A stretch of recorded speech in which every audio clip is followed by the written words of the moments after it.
Hôm nay Tuấn Nguyễn sẽ giới thiệu các bạn trận đánh đẫm máu của lính Mỹ và lính Đức. Trước mình đây, sau lưng mình đây là một cái chiến trường của lính Đức và mọi người được tham quan trước khi trận đánh bắt đầu. Chiến tranh thế giới thứ nhất thì nó xảy ra năm 1914 và kết thúc năm 1918.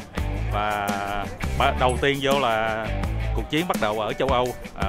Lính Mỹ không có hiện diện ở chiến trường châu Âu. Lúc đó là chiến tranh còn ở xa nước Mỹ lắm.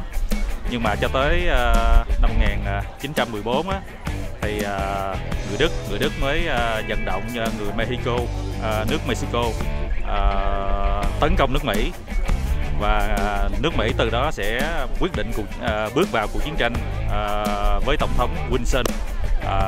Đây là một cái trận, sau lưng mình là một chiến trường, một trận tuyến nhỏ của lính Đức. Mình sẽ giới thiệu các bạn trận chiến sau đây nha. Mời các bạn theo mình.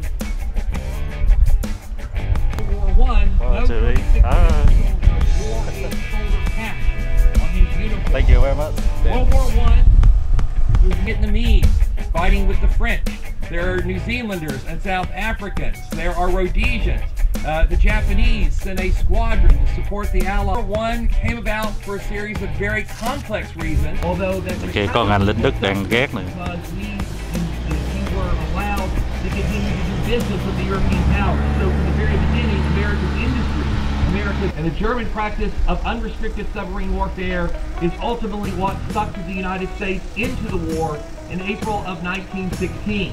That and an offer by the Germans to Mexico to try and get Mexico to start a war with the United States so that America would not be... Xa xa là tuyến phòng thủ của quân Đức. Các bạn thấy lá cờ Đức đang bay phấp phới đó không? Và có một nhóm lính Đức với khẩu súng máy, súng Maxim đó.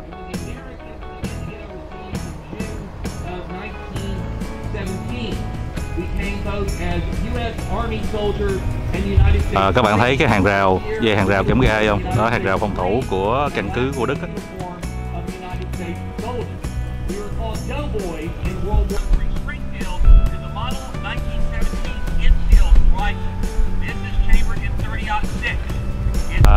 Sau lưng cái vị trí phòng thủ đó là một khẩu đội pháo của quân đội Đức.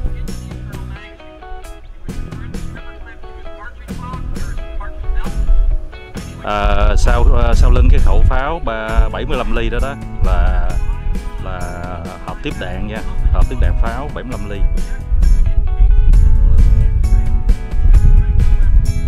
Đây là toàn bộ quang cảnh của tuyến phòng thủ của lính Đức.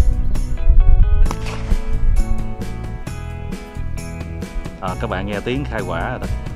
Tells the excited and scared and confused soldier in the midst of combat it is time to reload the weapon.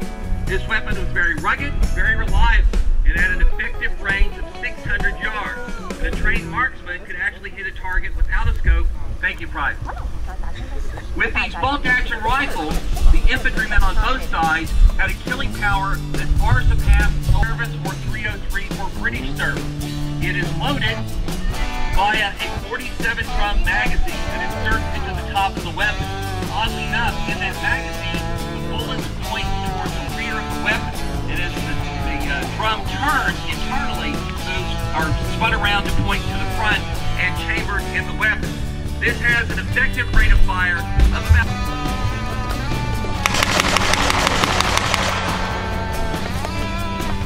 That is the Lewis gun, and you can see that is a much higher rate of fire than a soldier with a bolt-action rifle. The problem with the Lewis gun, of course, is that it is... the weapon even with that water jacket, and it would become easily seized because it was without fungus. But you could sustain 250 to 300 rounds a minute with no problem. Ok, phía bên tay phải của mình là trận địa phòng ngự của lính Đức. Và phía bên tay trái mình đây là phía chuẩn bị tấn công của quân đội Mỹ. Các bạn thấy chiếc xe tăng đó không? Đó, đây là phía tấn công. Lực lượng tấn công gồm một chiếc xe tăng và mình nghĩ khoảng chừng một đại đội lính Mỹ. những người lính đang đóng quân ở đây và họ đang chuẩn bị tấn công.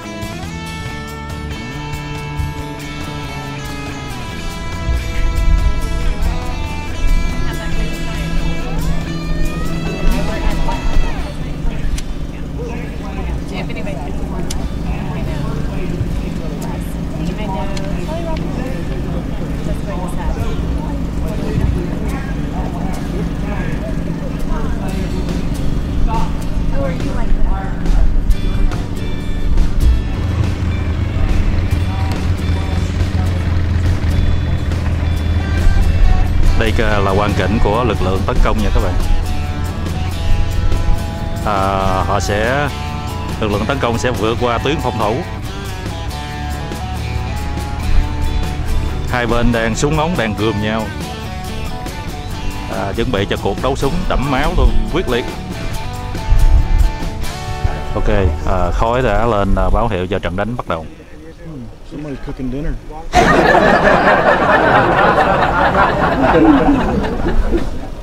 Somebody turn turkey. They burn out turkey.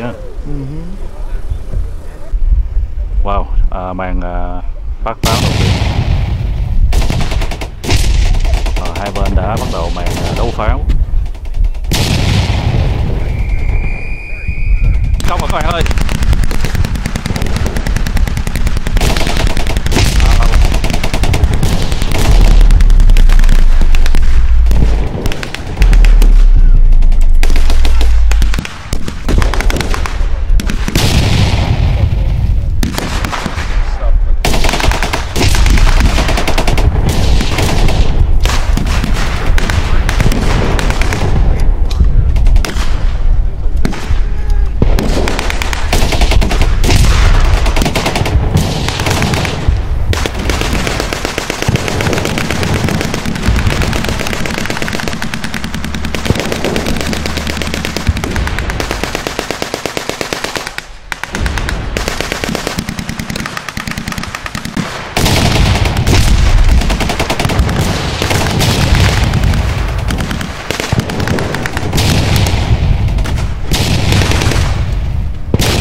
Súng hàng này tìm tới không ai.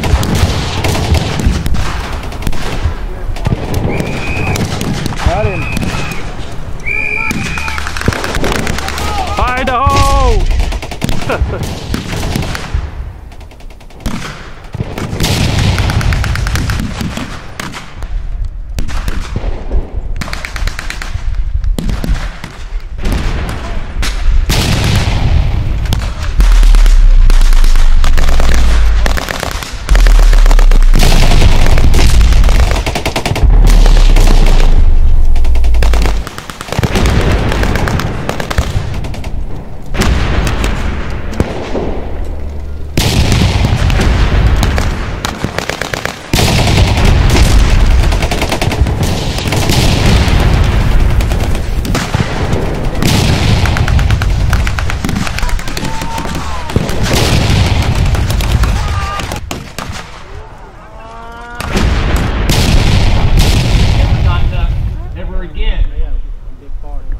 Many of them would have never been the same in body, mind, and spirit. And even those who emerged without a single physical scratch. The day that we know today in the United States as Veterans Day. It was not called Veterans Day until 1942. Before then it was known as Armistice Day. The economic and physical devastation, the sheer loss of life, 37 million casualties.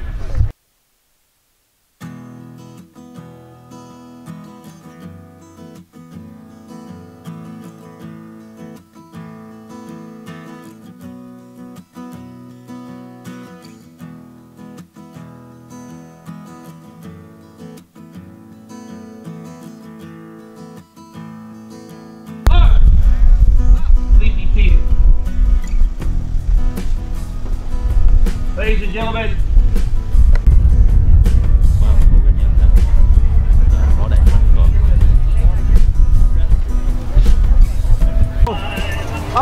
they actually are, but what I'm looking for is to see if any didn't go off right.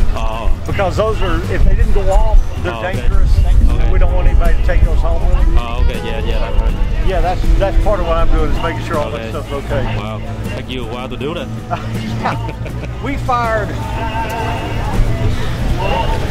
600-ish rounds. 600 rounds? Wow, yeah. That's a lot. About like that, yeah. Oh, okay. Yeah, each of those wooden boxes carries 200, 250 rounds. Okay. And I think we went through a total of 3.5 full boxes. Wow. Yeah, a lot of fun for us. Yeah, I just heard sound. They shooting a lot, but I cannot count how many rounds you did shoot. Yeah.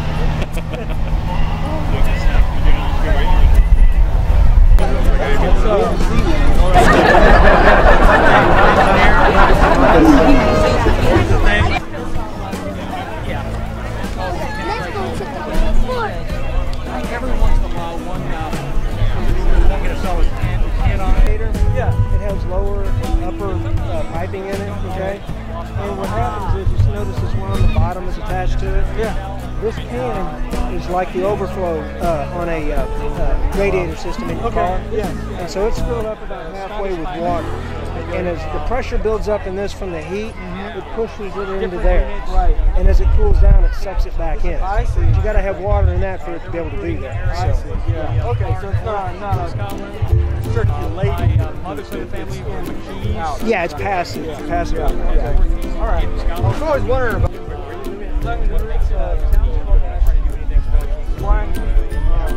that box. Oh, it's well made. That's what's expensive too. I would think so. You out of here, Andrew? Oh, yeah. Take care. You out of here? I am heading out, yeah. I had to hit the long road back. Tới chiếc xe tăng đó nha.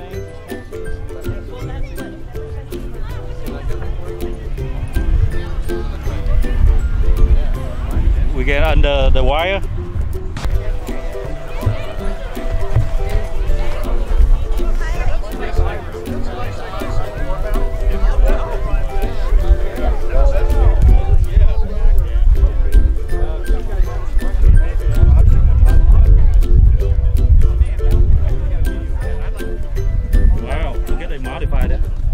It's wood.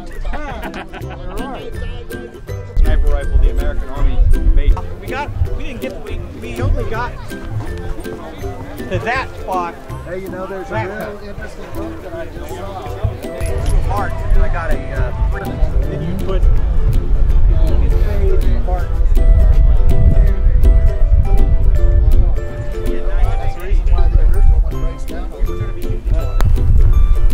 Mình đang đứng trước khẩu pháo. Khẩu pháo này đã bắn rất là nhiều phát. Là bộ chỉ huy của quân đội Đức.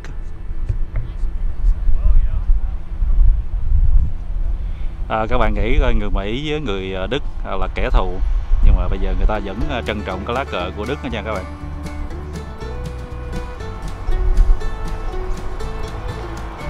Sau chiến tranh tất cả vẫn là bạn bè, không còn là kẻ thù.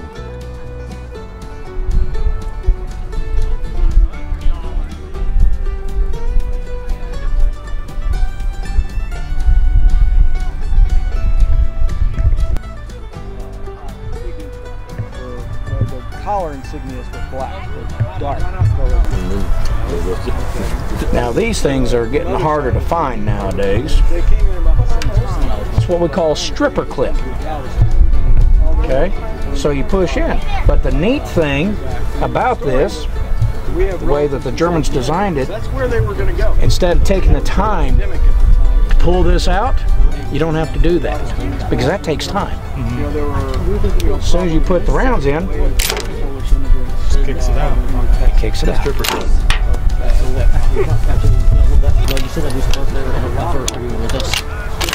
Come on.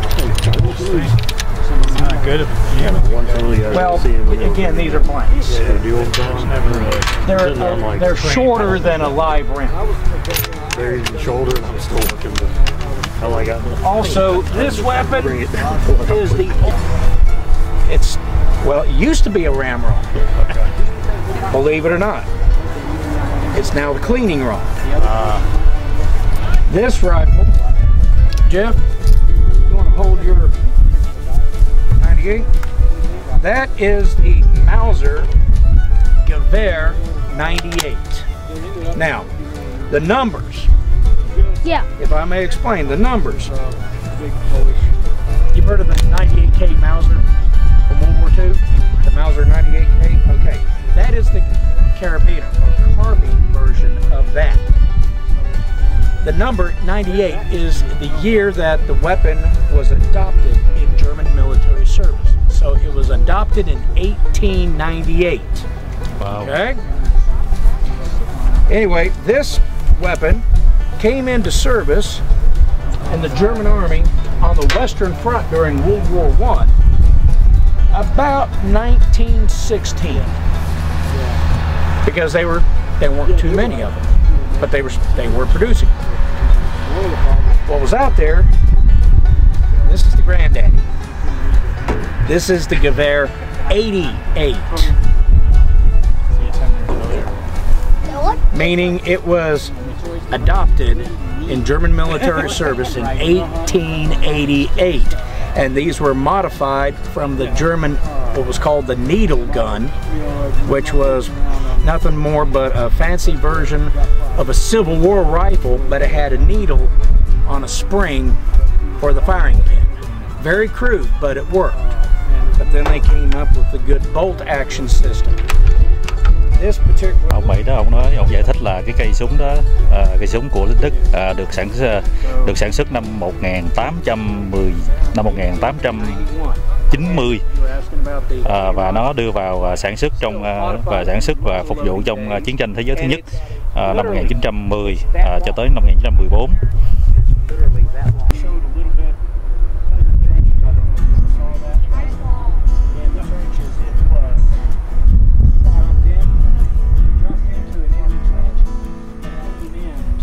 That's so good.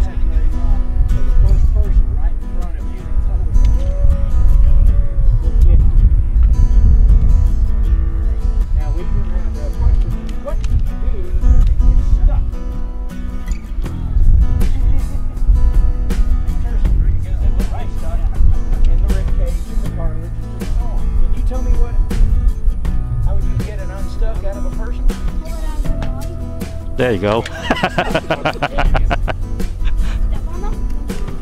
Well, you can try that, but sometimes they really stuck. Okay, you're sitting there, you can boom, blow a hole in them, and that will make the hole even bigger, and then you can unstick the band.